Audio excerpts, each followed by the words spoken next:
പ്രിയപ്പെട്ട സുഹൃത്തുക്കളെ, നമസ്കാരം.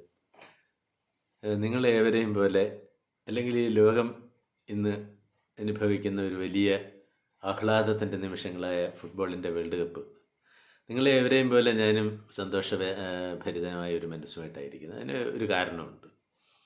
ഞാൻ എൻ്റെ ജീവിതത്തിൽ കുറച്ച് എഴുത്തിൻ്റെ വഴികളിൽ, ഒരു അധ്യാപനത്തിൻ്റെ രീതിയിലും, മറ്റ് സർക്കാർ ഉദ്യോഗത്തിൻ്റെ രീതിയിലും, മറ്റ് പല മേഖലകളിലും പ്രഭാഷകൻ എന്ന രീതിയിലും ഒക്കെ പല മേഖലകളിൽ പോയിട്ടുള്ളപ്പോഴും എൻ്റെ മനസ്സിലൊരു വലിയ സന്തോഷം തരുന്ന, ഏറ്റവും ആഹ്ലാദകരമായ അനുഭവം തരുന്ന ഒന്നാണ് ഫുട്ബോൾ. എന്നാൽ ഇതിനകത്തുള്ള ഒരു വൈരുദ്ധ്യം എന്ന് പറഞ്ഞാൽ, ഞാനൊരു ഫുട്ബോൾ കളിക്കാരനോ അതും അല്ലെങ്കിൽ ഫുട്ബോളിൻ്റെ നിയമങ്ങളെക്കുറിച്ച് പാണ്ഡിത്യമുള്ള ഒരാളോ അല്ലത്. പക്ഷെ ഫുട്ബോളിനെ ആസ്വദിക്കുക എന്നുള്ളത്, എനിക്ക് യേശുദാസ് പാടുന്ന ഒരു മനോഹരമായ ഗാനം കേട്ട് ആസ്വദിക്കുന്നതിന് നമ്മൾ സംഗീതത്തിൻ്റെ സ്വരസ്ഥാനങ്ങളും ശ്രുതിയും മനസ്സിലാക്കണമെന്ന് എനിക്ക് തോന്നുന്നില്ല. അത് മനസ്സിലാക്കുന്നവർക്ക് കുറച്ചുകൂടി ഭംഗിയായി മനസ്സിലാവുമായിരിക്കും. പക്ഷേ ഹൃദയം കൊണ്ട് ആസ്വദിക്കുന്നതിന് അത് വേണമെന്ന് എനിക്ക് തോന്നുന്നില്ല എന്ന് പറയുന്ന പോലെയാണ് ഈ ഫുട്ബോളിൻ്റെ കാര്യത്തിൽ എൻ്റെ കാര്യം. അത്യാവശ്യം ഫുട്ബോളിനെ കുറിച്ചൊരു ധാരണയും ചില നിയമങ്ങളെക്കുറിച്ചൊക്കെ ഉണ്ടെങ്കിലും ഗൗരവതരമായ ഫുട്ബോളിൻ്റെ മറ്റ് പല കാര്യങ്ങളും നമ്മൾ അതിന് പ്രാർത്ഥനയല്ല. പക്ഷേ എന്നാലും നിങ്ങൾക്കൊരു സംശയം വരും, പിന്നെ എന്തിനാണ് താങ്കൾ ഇതുപോലൊരു വീഡിയോ ചെയ്യുന്നത്? അത് എൻ്റെ ഒരു ആഹ്ലാദമാണ്. ഇപ്പം തന്നെ ഇന്നും ഞാൻ രാവിലെ ഫുട്ബോൾ കണ്ടിട്ട് ഇങ്ങോട്ട് മാറിയതേ ഉള്ളൂ. കളി നടക്കുന്നുണ്ട്. അപ്പോൾ നിങ്ങളിൽ പലരും ഫുട്ബോളിൻ്റെ പ്രേമികളായിരിക്കും. ഫുട്ബോൾ എന്ന് കേൾക്കുമ്പോൾ ആദ്യമേ നമ്മുടെ മനസ്സിൽ വരുന്ന ഫുട്ബോൾ ചക്രവർത്തിയായ പെലെയും, ആധുനിക ഫുട്ബോളിൻ്റെ മുഖമായി തീർന്ന ലയണൽ മെസ്സിയും, കരുത്തിൻ്റെയും സ്പീഡിൻ്റെയും ഒക്കെ ഒരു പ്രതീകമായ നമ്മുടെ CR7 റൊണാൾഡോയും, പിന്നെ ഒരു പ്രത്യേകമായ ഒരവതാരം പോലെ കടന്നു വന്നിട്ട് വെടിയുണ്ടകൾ തീർത്തുകൊണ്ട് ഫുട്ബോൾ പ്രേമികളുടെ മനസ്സിൽ പ്രകമ്പനം കൊള്ളിക്കുന്ന നോർവേയുടെ എർലിൻ ഹാലൻഡും, അങ്ങനെ എത്രയെത്ര പേരാണ് നമുക്കുള്ളത്.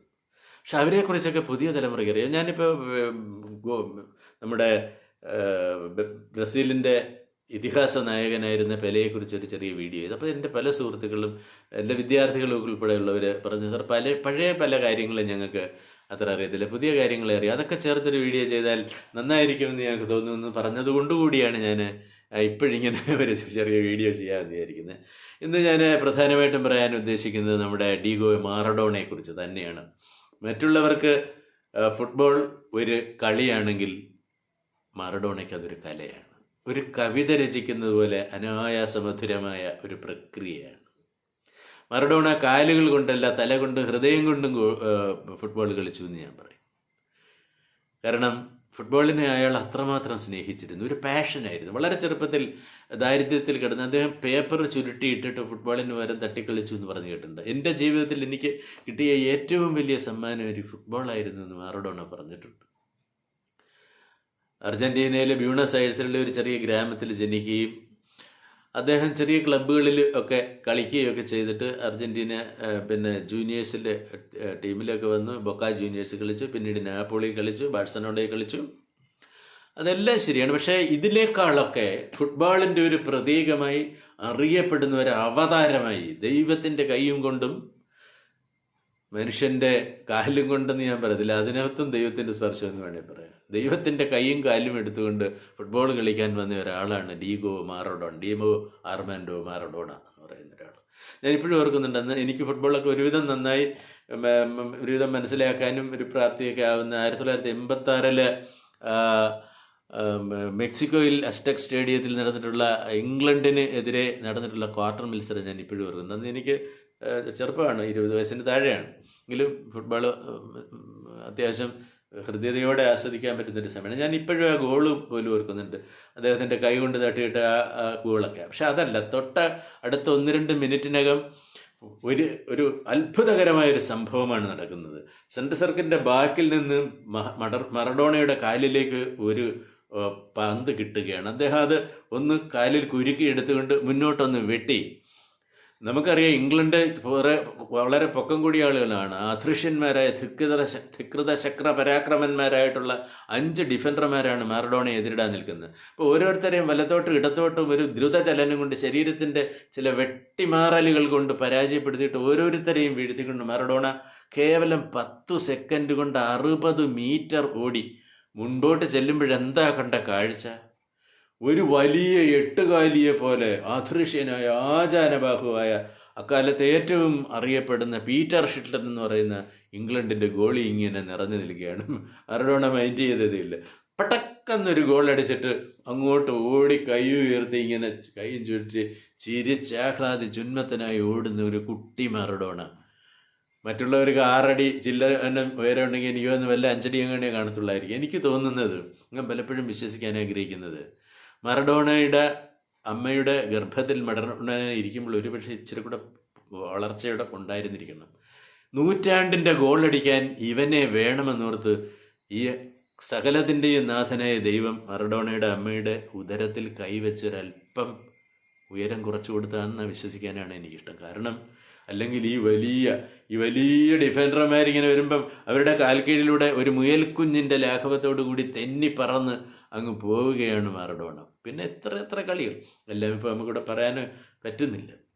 അങ്ങനെ നമ്മളെ വല്ലാതെ ത്രസിപ്പിക്കുന്ന ഒരുപാട് ഫുട്ബോൾ നിമിഷങ്ങളുണ്ട്. ഞാൻ വേദനിപ്പിക്കുന്ന നിമിഷങ്ങളും പ്രകോപിതരാക്കുന്ന നിമിഷങ്ങളും സങ്കടപ്പെടുത്തുന്ന നിമിഷങ്ങളുണ്ട്. അതിലൂടെ ഒരെണ്ണം ഞാൻ നമുക്കറിയാം, ഫ്രാൻസിന് ഫുട്ബോളിൻ്റെ ആധുനിക മുഖം നൽകിയ മിഡ്ഫീൽഡ് അടക്കി വാഴുന്ന ഒരു ചക്രവർത്തിയെ പോലെ അടക്കി വാഴുന്നിരുന്ന, തലച്ചോറ് കൊണ്ട് ഫുട്ബോൾ കളിച്ച, കാലിനേക്കാൾ തലച്ചോറ് കൊണ്ട് ഫുട്ബോൾ കളിച്ച ഒരാളാണ് സിനദിൻ സിദാൻ. ഒന്നാം തരമായി കളിച്ച് മുന്നേറുന്ന സമയത്താണ് ഇറ്റലിയുടെ മാർക്കോ മറ്റരാസി വന്നിട്ട് സിദാൻ്റെ പുറകിലും ചെവിയിലും ഒക്കെ വന്ന പല അനാവശ്യങ്ങളും വിളിച്ച് പറഞ്ഞു. സിദാൻ ഒരു നിമിഷം പ്രകോപിതനായി നെറ്റി കൊണ്ട് മറ്റരാശിയുടെ നെഞ്ചത്തര തട്ടി അടിക്കുകയും ചെയ്ത് അയാൾ താഴെ പോവുകയും ചെയ്ത് ഗോളി റഫറി അത് കണ്ടിട്ട് ഉടനെ റെഡ് കാർഡ് കാണിച്ച്, ചുവപ്പ് കാർഡ് കാണിച്ച് സിദാനെ പുറത്താക്കുകയും ആ കളിയിൽ അനർഹരായ ഇറ്റലി എന്നേ ഞാൻ പറയും കപ്പ് നേടുകയും ഫ്രാൻസ് പരാജയപ്പെടുകയും ചെയ്തു. ഒരു വിധിയല്ല, ഒരു നിയോഗം എന്നല്ല, അതെന്തോ ഇതിനൊക്കെ പറയുന്നത്. ഒരു നിമിഷം സിദാൻ പ്രകോപിതനായിരുന്നില്ലെങ്കിൽ, ഒരു നിമിഷം ഈ വൃത്തികേട് കാണിക്കാൻ മറ്റരാശിക്ക് തോന്നിയില്ലായിരുന്നെങ്കിൽ കളി എന്താകുമായിരുന്നു? അങ്ങനെ എത്ര ത്രസിപ്പിക്കുന്ന നിമിഷങ്ങളാണ് വരുന്നത് ഓരോ സന്ദർഭത്തിൽ. ഫുട്ബോളിൻ്റെ ഒരു പ്രത്യേകം, ഇപ്പോൾ ക്രിക്കറ്റിനെ ഞാൻ കുറച്ച് കാണുകയല്ല. ക്രിക്കറ്റ് നമുക്ക് ചിലപ്പോൾ ഇത്ര വിക്കറ്റ് കയ്യിലുണ്ട്, ഇത്ര ഓവറുകളുമുണ്ട്, ഇത്ര മികച്ച കളിക്കാരും ഒക്കെ ഉണ്ട് എന്നൊക്കെ പറഞ്ഞ് കുറച്ചെങ്കിലും നമുക്കൊന്ന് ഊഹിച്ചെടുക്കാം. ഈ കളി ഏകദേശം ഇങ്ങനെയൊക്കെ അവസാനിക്കത്തുള്ളൂ. പക്ഷേ ഫുട്ബോൾ എങ്ങനെയാണ്? 90 മിനിറ്റും ചിലപ്പോൾ എക്സ്ട്രാ ടൈം, ആ ഏത് ഒരു സെക്കൻഡിൻ്റെ നിമിഷത്തിൻ്റെ ഒരു കണികയിൽ ഒരു ഗോൾ വീഴും. ആര് ജയിക്കും ആര് തോൽക്കുമെന്നൊന്നും പറയാനേ പറ്റത്തില്ല. അല്ലെ പിന്നെ അത്ര മാർജിനിൽ വല്ല 5-1 അല്ല 4-1 അങ്ങനെയൊക്കെ ആണെങ്കിൽ പിന്നെ വേണ്ടില്ലെന്ന് പറയാം. അപ്പോൾ ക്രിക്കറ്റിൻ്റെ അതിൻ്റെതായ വലിയ മഹത്വവും ഭംഗിയും എല്ലാം ഉണ്ട്. ഞാൻ ക്രിക്കറ്റിനെ കുറച്ച് പറയല്ല. പക്ഷേ എങ്കിലും ഇത്രയും നമ്മളെ ത്രസിപ്പിക്കുന്ന, ഇത്രയും നമ്മുടെ മനസ്സ് സങ്കടപ്പെട്ട് വിഷമിച്ചിങ്ങനെയൊക്കെ ഇരിക്കുന്നതിന് നല്ലൊരു ഫുട്ബോൾ മാച്ച് കാണാൻ ഞാൻ പലപ്പോഴും ചെയ്തിട്ടുണ്ട്. ഞാൻ ചിലപ്പോൾ പെലെയുടെ ചില പഴയ ഗോളുകൾ എടുത്ത് നോക്കും. യുസേബിയോ എന്ന് പറയുന്ന കരിമ്പുലി ഇങ്ങനെ കുതിച്ച് പായുന്ന ആ കാര്യങ്ങളെടുത്ത് ഞാൻ നോക്കിയിട്ടുണ്ട് പലപ്പോഴും. പിന്നെ അസാധ്യമായ ആംഗിളിൽ നിന്ന് ഗോളടിക്കുന്ന മാർക്കോ വാൻ ബാസ്റ്റനുണ്ട്.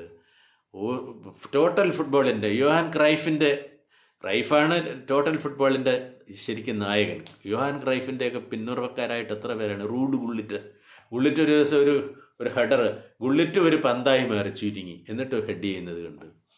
അങ്ങനെ എത്ര അങ്ങനെയുള്ള കുറേയധികം നിമിഷങ്ങളുമായിട്ട് നമ്മൾ ഫുട്ബോളിനെ കുറിച്ചുള്ള ചില വീഡിയോകൾ, കണക്കുകളല്ല, സ്റ്റാറ്റിസ്റ്റിക്സിൽ എനിക്കത്ര വിശ്വാസവും സ്നേഹവും ഇല്ല. നമുക്ക് കളിയെ ആസ്വദിക്കുക.